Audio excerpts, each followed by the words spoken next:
The cheerfully compact Ford Transit Connect wagon and van created a new small commercial van segment in the US when it arrived in late 2009. Early success attracted copycats from Nissan, the NV200 in 2013 and its rebadged twin Chevy City Express in 2014, and from Ram, the 2015 ProMaster City. By 2015 the segment had swelled to 91,000 sales, but it has shrunk by almost 14,000 units since. Last year Ford's Transit Connect sales dipped below their 2012 no competition level. Cue the urgent refresh, with a new target audience. Who's Ford planning to lure now? Baby boomers on a budget engaged in third-act leisure or entrepreneurial activities that require hauling stuff around. The near-ideal hip-high slide-in driver seat, the low 2-foot lift from the ground to the load floor, and the 7-passenger occasional grandchildren seating are touted as AARP attractions, you know, like the ground floor master bedroom of the automotive world. Ford also promises to drive home the marketing message that it delivers everything you need in a minivan, with nothing you don't, such as DVD players and vacuums, at an unbeatable low price. Just in case that's not enough, for 2019 Ford is further sweetening the Transit Connect's recipe with 2 new engines, a new transmission, and redesigns of the nose, tail, dash, and rear suspension. There's also new connectivity gear, easier to operate seats, and 7 new driver assist features, perfect for when principal driving senses and reaction times start to dull.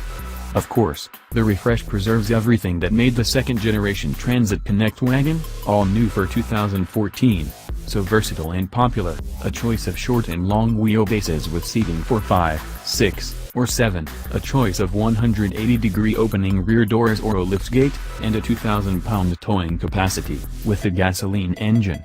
Let us just say right here that most of what follows is likely to hold true for the panel van version of the Transit Connect, but info about that one is under wraps until next month when Ford unveils it in Indy at the National Truck Equipment Association's Work Truck Show. Let's start with the engines, about which no specific output numbers are being shared yet. New for the Transit Connect is a 2.0-liter direct-injected flex-fuel 4-cylinder that'll likely produce output similar to that of its Focus fitment, 160 horsepower and 146 pounds-to-foot.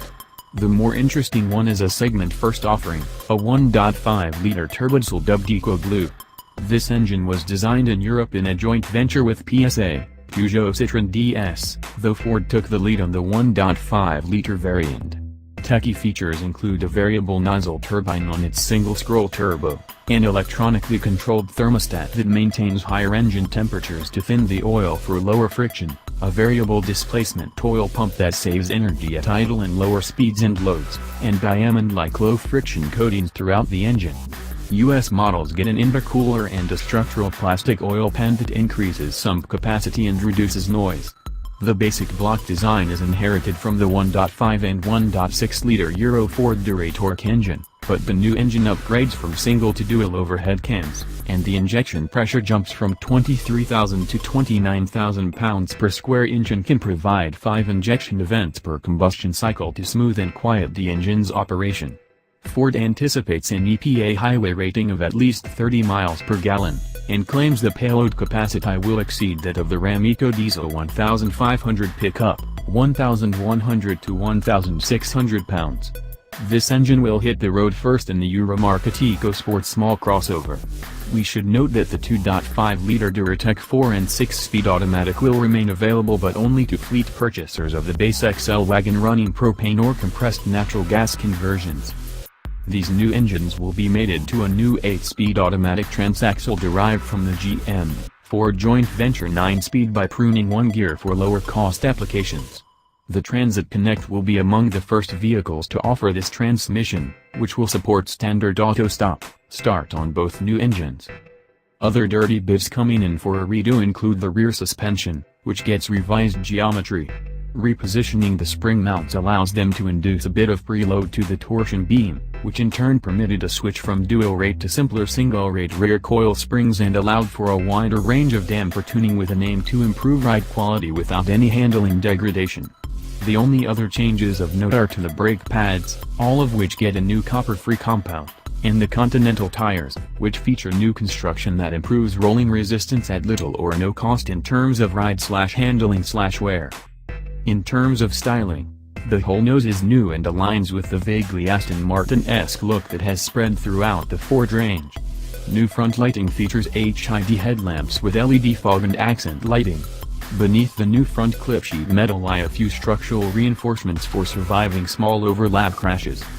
Inside, a new dash design features a high-mounted floating 6.5-inch screen supporting the latest Sync 3 connectivity with Ford Plus Alexa personal assistant functionality and a standard 4G LTE modem capable of connecting 10 devices to the internet. There's also wireless device charging in a cubby beneath that screen and 2 USB ports to charge devices from.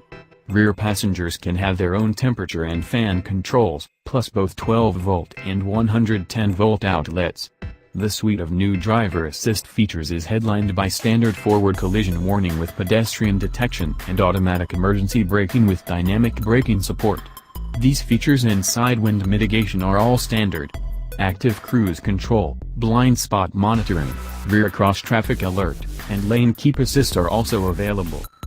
Seafoam material is changed to improve comfort, and although the folding mechanisms carry over, the controls and levers that operate them are apparently redesigned for easier use. Due to the fragile nature of the prototype parts on display, we were not permitted to verify this claim. Expect the new Transit Connect wagon to appear in dealers in the third quarter of 2018 as a 2019 model, available as before in XL, XLT, and titanium trim levels with only a modest price increase from 2018 levels, $26,925 to $31,555. Don't forget to subscribe and thanks for watching.